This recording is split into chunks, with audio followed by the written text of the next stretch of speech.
जिसने गलती की है तो उसकी न्यायिक जांच होनी चाहिए। अगर गुजरात के दंगे में मोदी जी शामिल थे, उसकी न्यायिक जांच हो चुकी है, उनको क्लीन चिट मिल चुका है। और अगर मुजफ्फरनगर के दंगे में जो शामिल हैं तो उनकी भी न्यायिक जांच होनी चाहिए, और जो दोषी हैं दोषियों को सज़ा मिलनी चाहिए। या फिर इसी तरह के जो दंगे दिल्ली में किए गए थे, दिल्ली के जो विधानसभा चुनाव के बाद, जिसमें बीजेपी के बड़े बड़े नेता साफ बयान देते हुए नज़र आए थे कि देश के गद्दारों को और गोली मारो इस तरीके से, तो उसकी भी जांच होनी चाहिए और उनके खिलाफ भी कार्रवाई होनी चाहिए। दोहरा रवैया मैं आपको फिर बता रहा हूँ, कभी भी विपक्ष की कोई भी पार्टी हो, उसका रवैया कभी भी दोहरा नहीं रहा है। दोहरा रवैया सिर्फ और सिर्फ हमेशा भारतीय जनता पार्टी का रहा है।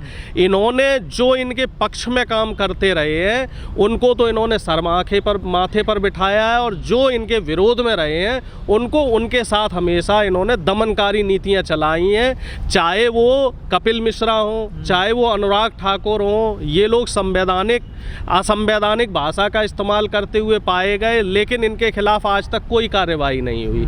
और वहीं जो विपक्ष के नेता हैं, जैसे डॉक्टर कफील को अभी देश नहीं भूला है, डॉक्टर कफील के साथ क्या किया गया, तो इस तरह की चीज़ें अब मुझे नहीं लगता है कि नफ़रत ज़्यादा दिनों तक इस देश में चलने वाली है, क्योंकि नफ़रत का एक अपना दायरा है, नफ़रत की एक समय सीमा है। नफ़रत कभी भी किसी समस्या का हल नहीं है। एक मोमेंट पे तो आप नफ़रत किसी से कर सकते हैं, लेकिन हर समस्या का जो हल है वो कहीं ना कहीं मुझे लग रहा है प्यार है और आपसी भाईचारा है। कल या परसों ट्विटर पे एक स्पेस चल रहा था जिसमें सो कॉल्ड जो आरएसएस के हिंदुत्ववादी लोग थे वो इस तरह की असंवैधानिक बातें कर रहे थे कि जिनको सार्वजनिक रूप से कहना उचित नहीं होगा, लेकिन मैं उसकी मुख्य बात बता रहा हूँ कि उनका कहने का ध्येय ये था कि अगर हम हिंदू हैं और हम मुस्लिम लड़कियों के साथ संबंध बनाते हैं या बच्चा पैदा करते हैं तो हमें उतना पुण्य मिलेगा जितना 15 मंदिर बनवाने के बराबर पुण्य है। तो ये भी कहीं ना कहीं गलत है समाज के लिए। तो इस तरह की जो हरकतें कर रहे हैं लोग, या समाज में जो युवा हैं, युवाओं के अंदर अगर इस तरह की चीज़ें चल रही हैं, और उसमें तमाम युवा जुड़े हुए थे, जिसमें लड़के भी जुड़े हुए थे, लड़कियाँ भी जुड़ी हुई थी, 200-250 लोग उस ट्विटर के स्पेस में जुड़े हुए थे। मेरे पास उसके पर्याप्त साक्ष्य है, अगर ज़रूरत हो तो मैं उनको प्रोड्यूस कर सकता हूं। तो इस तरह की जो युवाओं के बीच में जो विचारधारा आ रही है जाति को या धर्म को लेके, ये जो कट्टर विचारधारा के लोग हैं, बीजेपी आरएसएस के लोग हैं, ये लोग इस तरह विकास की बात नहीं है। देखिए ऐसा है जी, बीजेपी की कथनी और करनी में हमेशा फर्क रहा है। मैं आपसे कई बार इस चीज को बोल चुका हूं।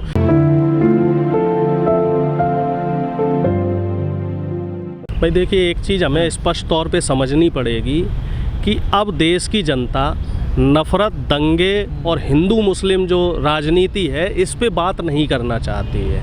अब देश की जनता चाहती है कि विकास पे बात की जाए, बेरोजगारी पे बात की जाए, महंगाई पे बात की जाए, भ्रष्टाचार पे बात की जाए, महिला सुरक्षा पे बात की जाए।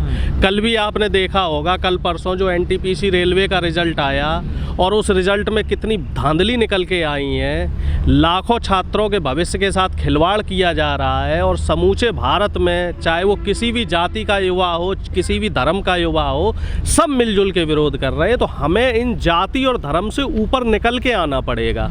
जाति धर्म ठीक है, ये आस्था का विषय होना चाहिए, इससे राजनीति नहीं चलेगी। और जो एक राजनीति का दौर था, धर्म की राजनीति का दौर या जाति की राजनीति का दौर, मुझे लग रहा है अब देश की जनता इससे ऊपर उठ चुकी है। कोई भी पार्टी हो, समाजवादी पार्टी जो है वो समाजवाद की विचारधारा से काम कर रही है, बहुजन समाज पार्टी बहुजनों को लेके काम कर रही है, और कांग्रेस पार्टी की बात करें तो ये पूरे देश को गांधीवादी जो विचारधारा है उसको लेके काम कर रही है। तो हर पार्टी की अपनी विचारधारा है।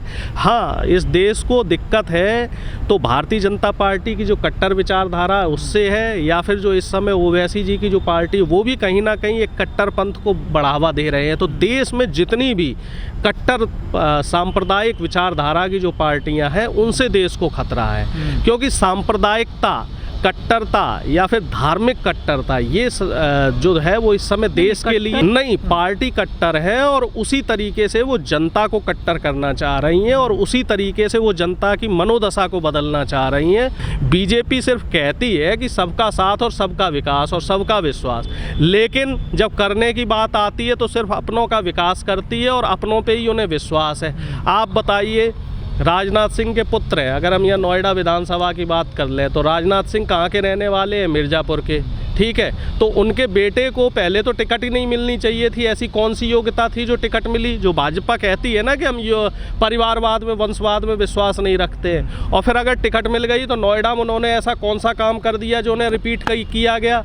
अपर्णा बिष्ट भारतीय जनता पार्टी में चली गई, रुष्टो के उन्हें टिकट नहीं मिला है। धर्मेंद्र यादव को भी टिकट नहीं दिया गया है। मुझे समझता है डिम्पल यादव भी चुनाव नहीं लड़ रही हैं, तो एमपी का चुनाव और धर्मेंद्र यादव और अक्षय यादव है, वो भी चुनाव नहीं लड़ रहे हैं, और तेज प्रताप वो भी इस बार चुनाव नहीं लड़ रहे हैं। वो पिछली बार विधायकी का चुनाव लड़े थे। तो कोई नहीं, मुझे लग रहा है सिर्फ अखिलेश जी शायद सिर्फ चुनाव लड़ेंगे, और तो मुझे नहीं लगता है यादव परिवार में, उसमें सैफई परिवार में और भी कोई टिकट नहीं मिला अभी तक। आप बताइए, आपके सामने आंकड़े होंगे भाई। मेरी नेता नहीं है, नहीं नेता है, लेकिन जो आप परिवार यादव को टिकट नहीं मिला, सांसद नहीं रहे, परिवारवाद की आप बात कर रहे हैं तो सांसद नहीं है। नहीं मिला है, सिंह यादव सांसद नहीं रहे, मिला है, लेकिन इस बार की अगर हम बात करें, जैसे आप बात कर रहे हो ना परिवारवाद की, तो मैं ये कह रहा हूँ कि अब देश पंकज पे सवाल आप नहीं, मैं कभी भी समाजवादी पार्टी ये नहीं कहती है कि हम वंशवाद को बढ़ावा नहीं दे रहे, या कांग्रेस ने कभी ये नहीं कहा होगा कि हम वंशवाद को बढ़ावा नहीं दे रहे। मैं सिर्फ इसलिए काउंटर कर रहा हूँ कि भारतीय जनता पार्टी ठोक के कहती है कि साहब हम वंशवाद को बढ़ावा नहीं देते हैं। अपर्णा यादव का नाम लिया, क्यों चले गए वो बीजेपी में? भाई उन्हें टिकट नहीं मिला।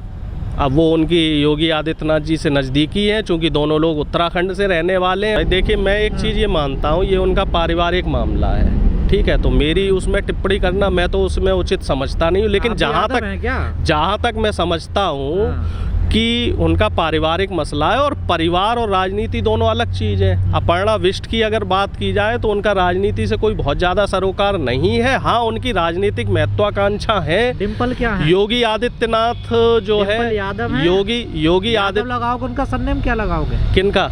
डिम्पल का? नहीं, डिम्पल भी यादव है और अपर्णा भी अब यादव ही है। तो भाई यादव परिवार क्यों कह रहे हैं? अपर्णा बिष्ट इसलिए कह रहा हूँ क्योंकि वो योगी जी की मुँह बोली बहन है, और योगी जी के उनसे पारिवारिक संबंध है। वो मुँह बोली है, और डिम्पल किस जात से आती है? आती वो भी ठाकुर जाति से है, तो लेकिन उनका योगी जी से कोई संबंध नहीं है। भाई बात यहाँ पे हो रही है संबंधों की, घरेलू संबंधों की। तो जो मैं बात कर रहा था परिवारवाद की, तो परिवारवाद हर पार्टी में है। जैसे फैमिली बिजनेस होता है, अगर कोई आदमी व्यापार करता है तो ऑब्वियस सी बात है उसका जो बच्चा आएगा वो भी उसी बिजनेस में जाएगा। तो राजनीति में भी अगर परिवारवाद है और लड़का अगर काबिल है तो मैं इसको बुरा नहीं मानता हूँ। लेकिन अगर कोई पार्टी ये बात कहती है कि मैं परिवारवाद नहीं करता हूँ और फिर उसके बाद वो पार्टी परिवारवाद करती है, तो ये चीज गलत है। मानते यादव परिवारवाद करता है, वो बड़ा हर पार्टी में परिवारवाद है साहब। बहुजन समाज पार्टी में परिवारवाद नहीं है। समाज पार्टी बहुजन के परिवार से एक आदमी, बहुजन समाज चुनाव तो नहीं लड़ रहे, लेकिन इस समय से एक बता दो। लेकिन अब मेरी बात सुनिए, हर पार्टी परिवारवाद करती है। सिर्फ मैं मायावती जी की पार्टी के देखिए एक आदमी का नाम बता दो। मैं सिर्फ बहन जी की बात नहीं, विधायक है वो नेता, मैं सिर्फ बहन जी की बात नहीं कर रहा हूँ। उनकी पार्टी में जो नेता रहे हैं तो उनके पुत्रों को भी टिकट मिली है। कांग्रेस में जो नेता रहे उनको पुत्रों को भी टिकट मिली, बीजेपी में जो नेता रहे उनको भी पुत्रों को टिकट मिली। तो इस चीज को मैं बुरा नहीं मानता हूँ, बस मेरा जो कहने का मतलब है उस चीज को आप समझिए कि अगर आप जो काम कह रहे हैं तो आपकी कथनी और करनी में फर्क नहीं होना चाहिए। देश इस समय जाति और धर्म से ऊपर उठ चुका है। कोई फर्क पड़ेगा बीजेपी में जाने से? अब ये तो आप बेहतर बताएंगे। मेरे हिसाब से तो मुझे ऐसा लगता है कि अपर्णा यादव कभी जनता की नेता तो रही नहीं है। उनका जनता के बीच में मुझे नहीं लगता मतलब जनता के नेता स्वामी प्रसाद मौर्य एक समय बहुजन समाज पार्टी के दूसरे नंबर के नेता थे। और अगर पिछड़ों की राजनीति की बात की जाए तो एक बहुत बड़ा धड़ा है जो उन्हें अभी भी अपना नाता, दूसरे बेटे की बीबी है नहीं, बीबी होना और नेता होना दोनों में फ़र्क है। स्वामी प्रसाद मौर्य के पास अगर आप आज की तारीख में जाते हैं तो वो आज भी आपके लिए काम करने को तैयार है।